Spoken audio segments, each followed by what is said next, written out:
Paix et joie, chers amis, chers chercheurs de Dieu.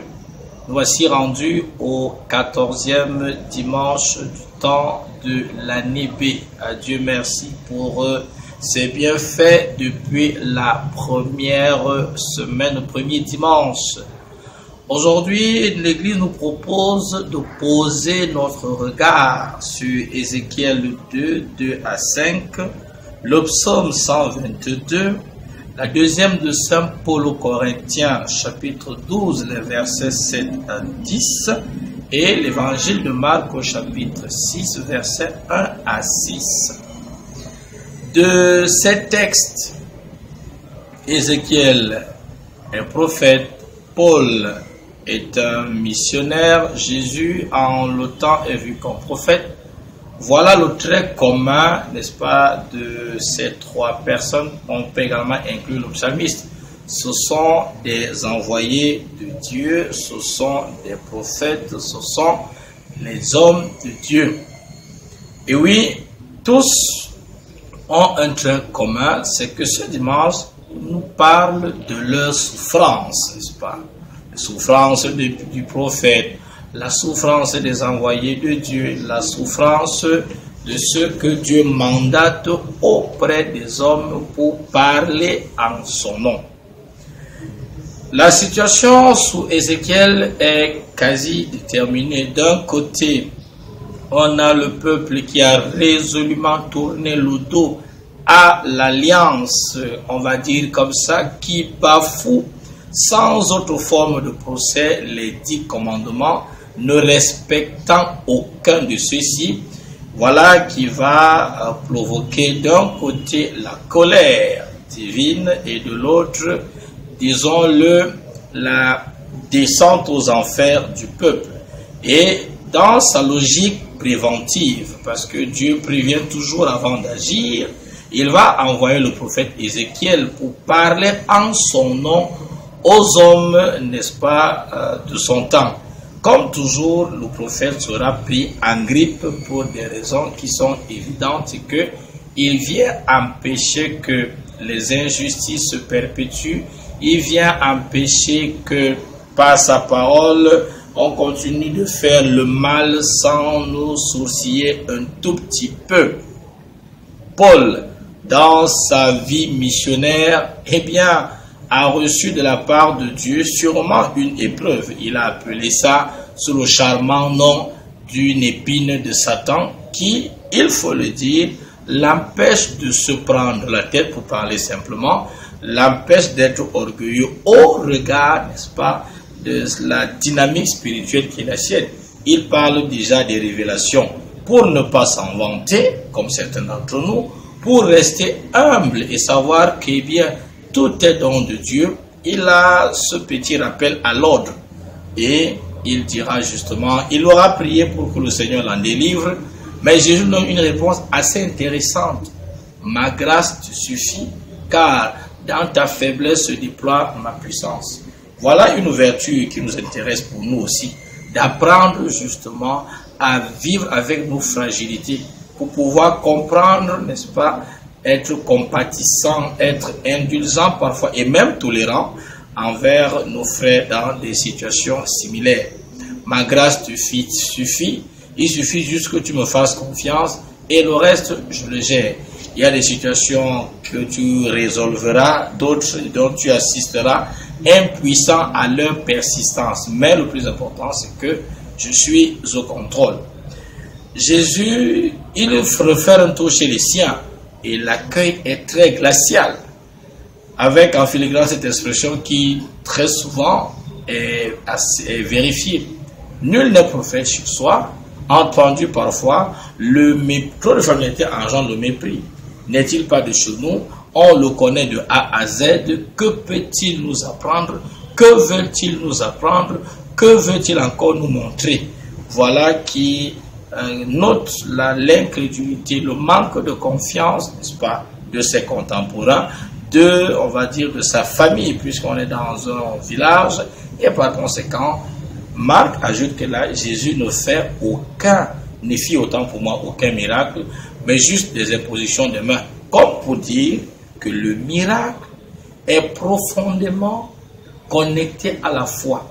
Si tu ne crois pas en Dieu, tu ne peux pas avoir de miracles, ou du moins tu ne peux pas les voir.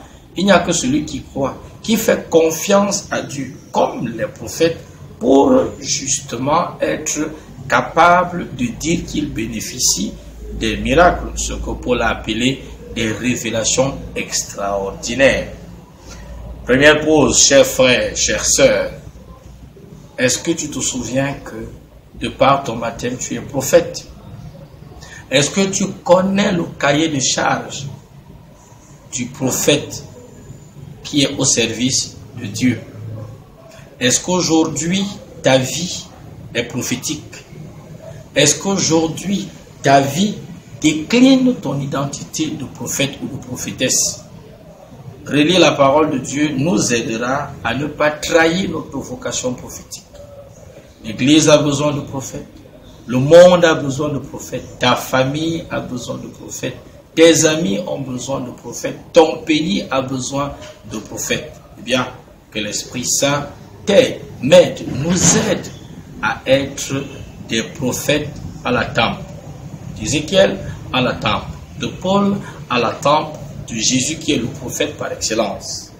Cela dit, en regardant de près finalement la question d'aujourd'hui, Ézéchiel qui est opposé au peuple, Jésus qui est opposé aux siens, Paul a fait l'expérience de l'opposition tout au long de sa vie. N'est-il pas là la souffrance du prophète vient du conflit des intérêts ou du conflit d'intérêts?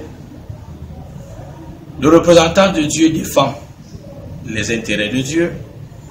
À côté, les opposants ont leurs propres intérêts. Il y a un conflit entre la parole de Dieu qui est soumise, oubliée et respectée par l'autre, et l'autre qui, n'est-ce pas, un camp qui l'oublie.